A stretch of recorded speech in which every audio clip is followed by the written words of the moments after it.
It's a fairly common surgery, sometimes to improve vision and other times to help people look younger and more rested. We're talking about the lower eyelid surgery. This is Dr. John McCann. He is here from the Center for Facial Appearances. And I was just talking to you, Dr. McCann, about how easy the surgery is. And this is one of your most common surgeries. Yeah, I think the most common surgery I do is upper and lower eyelid surgery. I also do a lot of forehead lift and facelift surgery too.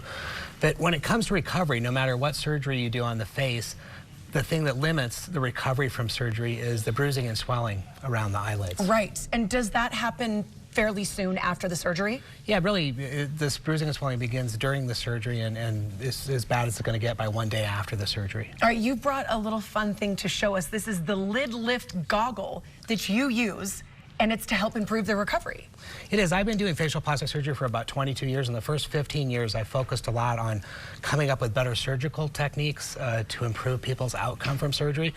But 15 years into it, I felt like I was pretty solid on the procedure to do, and I wanted to figure out how to make the recovery better for patients.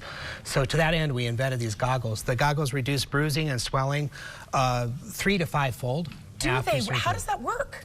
Well, they apply a gentle pressure around the eyes, and with a gentle pressure on the capillaries that get cut during surgery don't leak, and therefore you don't have a collection of fluid and blood. And also the goggles also make people more comfortable, and they give people a sense of security, like their incision sites are protected after the surgery. Which is nice because it has, it's dark, right?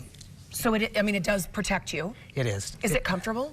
Yeah, so when I first came out with the goggles, I felt like we were doing well on it. We even did some patient satisfaction surveys, and we found that between 85 and 90% of people were happy with what we were getting with the goggles. But I took very seriously the 10 or 15% of people who had concerns about the goggles, and I used their ideas to improve the goggles. So, one of the things I did with the goggles is we put this little strap on the back of them that has numbers, so we can adjust the size of the goggles for people's head.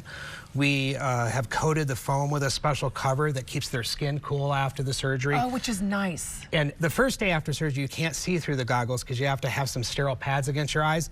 But after the first few days, these pads can be removed, and the patients can still get the benefit of the goggles, but they can walk around and see. And it is dark, which is good for them after surgery. Which is nice, and maybe even helps you sleep. Yeah, and after I have that surgery and wear those goggles, can I take them and ski with them later? If you want to. If you want I might do that.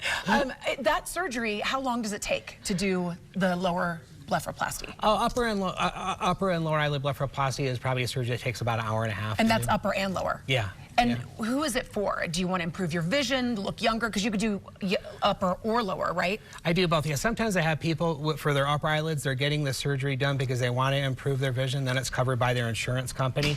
And other times we do it just to make people look younger and feel more relaxed. I think the most common reason people get cosmetic surgery done on their face is because their face is putting out a message to the world that's not consistent with how they feel. Like their face looks like they're tired and they don't feel tired, so they don't want to be putting that message out to the world. They want to get that corrected. How funny. That's exactly what my mom said. She was like, I think I need to do something because I just look tired in pictures and I need to do something. But you said to do the eyes is one of the quickest ways on the face to really get the best results. Yeah, in my own practice, most people will come in and get their eyelids surgery done, and then they may be back 10 or 15 years later to do a facelift surgery because the periocular region tends to age faster. Gosh, those darn eyes. Yeah. But if you go see Dr. McCann, then you can look younger and feel better. You should go in and have a consultation if you're thinking about this, right? Yeah, I would love it if people came in and had a consultation about lid surgery. I also was noticing they put up a graphic about how the goggles work, and they're really quite remarkable. The goggles reduce bruising and swelling 300 to 500%, whereas most of the common recommendation after surgery is that people use ice. And when they've done scientific studies on it, ice doesn't really reduce bruising or swelling or pain. It's just not effective. And these do. If you want to find more information on that, you can go to lidliftgoggle.com, and Center for Facial Plastic Appearances.com is where you can find Dr. McCann. But yeah, get in there and get a consultation. Maybe see better, look younger, feel better. Thank you so much, Dr. McCann. Thank you so much. I'm going to try these on in the break.